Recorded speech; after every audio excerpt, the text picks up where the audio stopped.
Right at the beginning, it was the little children that took me around the streets because I taught in a school.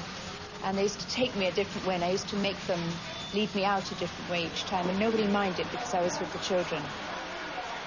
And that's how I got to know the drug dens, and gradually to find out that Gogo and the 14K were, in fact, controlling the whole place.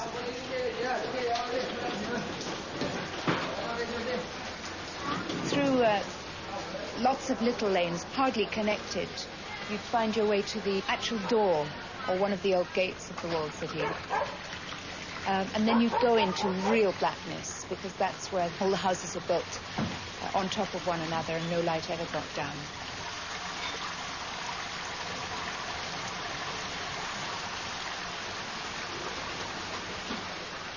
The addicts and the people who guarded the dens didn't take that much notice of me, because they're very keen on children getting an education.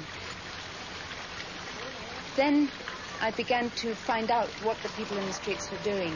And there were old women, and some of them very young, just would sit on orange boxes in doorways like this, with needle marks on the back of their hands, and I learnt that that's where women inject. And I learnt that the older ones were looking after the younger ones, who sometimes 12 or 13 were just sold. She looked after all the young prostitutes. In fact, that's how she made her living. She was the queen of the street. And some of them worked until they were 67 or so. But what she did was to steal one from the street who was mentally deficient. And because nobody would miss her, they took her into their brothel, and she's still used up until this day, and nobody knows she's missed because nobody would bother to look for her.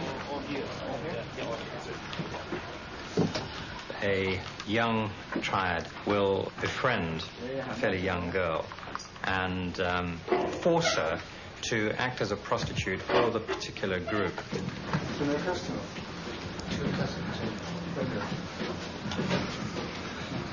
They run loan sharking businesses, and if somebody, like a housewife, can't pay her debts, they will force her into prostitution. And should the girl refuse to do the job properly, she could be beaten up, or she could have acid thrown in her face.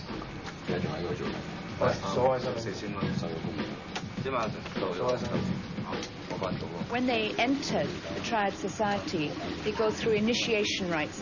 They swear themselves to secrecy in the brotherhood. Loyalty to the brotherhood is everything.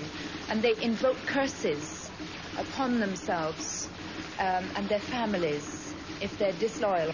The worst thing you can do is betray your brother. Most of the young street kids joined the triads very, very young. Some of them began running messages when they were 7 or 8 and used to carry choppers or knives for gang fights. Or later they carried drugs because police were less likely to stop little boys. Later on after that, lots of the young people thought, well, I wonder what all this is about the white powder I'm carrying for my dalo. Maybe I'll try some.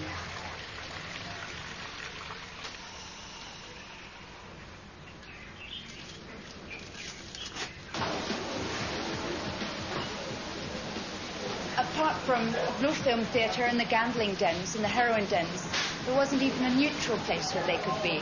So it was to be a kind of safe place.